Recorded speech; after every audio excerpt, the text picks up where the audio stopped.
Okay, so this first question relates to who you could or should share your invention with, your idea.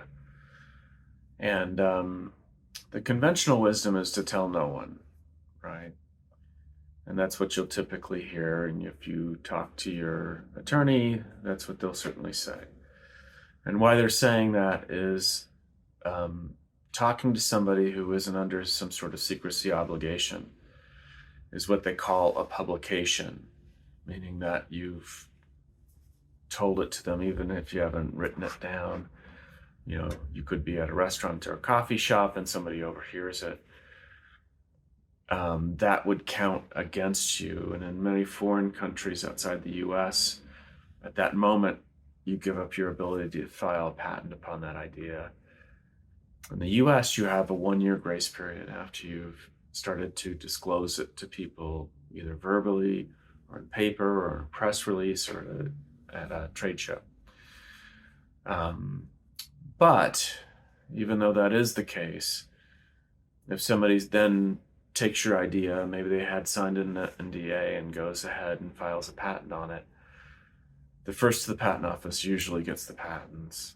It's really almost always been the case. There is a procedure to go about challenging that, a derivation proceeding, but last time I checked, nobody was successful at doing it. So anytime you tell somebody about your idea, you run the risk that they'll steal the idea. They may go out and publish it. Maybe you had them under an NDA, they ignored it, they started blogging about it or something like that, and then you wait wait some period of time, maybe 2 years, to go ahead and file your patent application. Then you go back and see that they had published information about it and it's outside the 1 year grace period.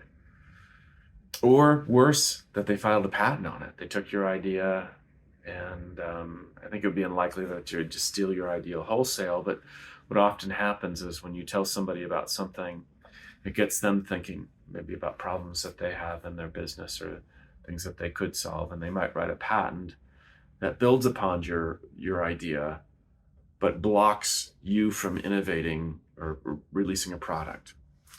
So that is the conventional wisdom: tell no one.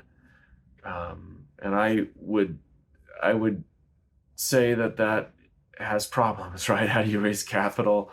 How do you do anything about getting people interested in your idea?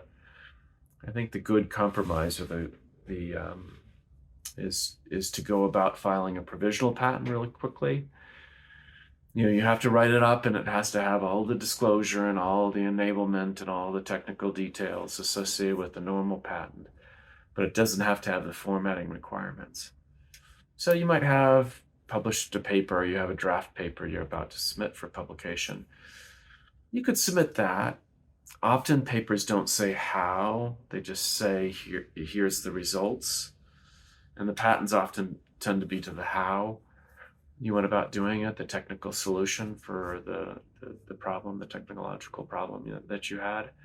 So you might have to take that paper and say, look, here's another page or two or a diagram on how we're going about doing that.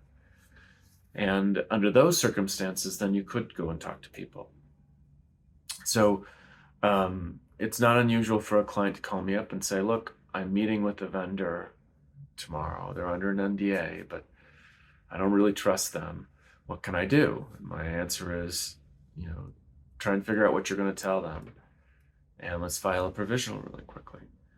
So you have a double protection. You have the NDA, which gives you the right to sue them if they violate it. But you also have the fact that you've gotten to the patent office first. And that certainly always is going to protect you so long as you've adequately disclosed the idea. So I counsel clients do this all the time. I had a client that had a private jet, and they were flying across the country to meet with somebody that they're negotiating with. And I said, while you're on that 4-hour flight, I want you all to be sitting there with your inventor notebooks, describing everything that you can think of. And we'll file a provisional on it when you land. And then, in fact, after you talk to them, you may have had some cross-pollination or further embellishments to your ideas. Not that you took from them, because those would be their ideas, but things that got you thinking about your problems. And on the way home, update your notebooks and we'll file another provisional. And that's really the best practice, is if you can get to the patent office first, you are going to be rewarded with the patent. And anybody else, they're stuck looking at contract rights or trying a derivation proceeding. And every time I check, I just checked the other day, there really hasn't been success in that route. So it's a race to the patent office, plain and simple. So I hope that helps and answers your questions. Please don't forget to like and subscribe so you'll get notified next time we have a video to release. Thanks.